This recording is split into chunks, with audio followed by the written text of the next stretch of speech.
Angalia watu wanaofikiria vizuri, kufanya mazuri.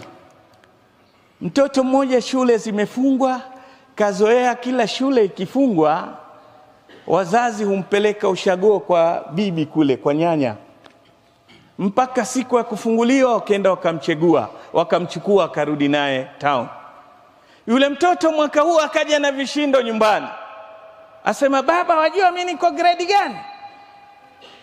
Siku hizi ni grade, si ndio? Kwa hivyo lazima mtu upgrade, si ndio? Mimi niko grade 5.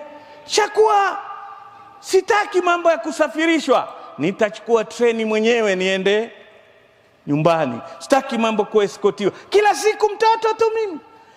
Wakajaribu kumconvince mtoto, asema hapana, nitasafiri peke yangu. Lakini wazazi wajua umri wa mtoto hana uwezo wa kusafiri peke yake, wakamkubalia. Ingekuwa si wazazi wenye kulea vizuri, wange kama hutaki kusafiri na sisi hakuna safari.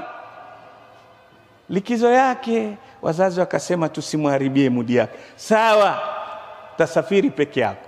Siku ya kusafiri wamemwingiza kwenye train, yuko dirishani, baba na mama, yeye yuko ndani kule, wanaongea naye, wanampa nasaha na mama, hizi nasaha hizi kila siku hivi watu wote waone mimi mtoto mdogo?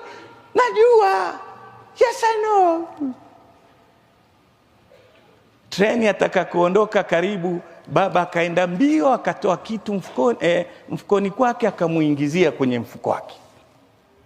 Huyu kwa vile aona atafshika, hawa watu wote wana mimi wazazi wananishughulikia, hataki atakaonekane yeye ni independent. Wazazi wakaondoka. Mwenye kukagua tiketi akaja pale, akamwona mtoto mdogo wa darasa la 5 mdogo, akamuuliza, wewe tu nani? Tiketi yako wapi? Hii. Wasafiri na nani? Maswali hajazoea yale ya kipolisi. Akaanza uoga, labda kuna nini? Ndio baba akawa hataki nisafiri peke yangu, huyu ashanianza.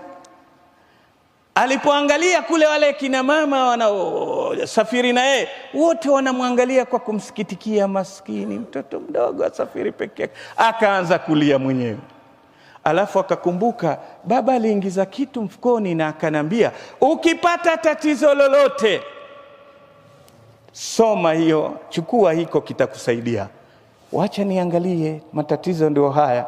Alipotoa baba amwambia, usipanic, tuko kwenye behewa la mwisho, tunasafiri nawe.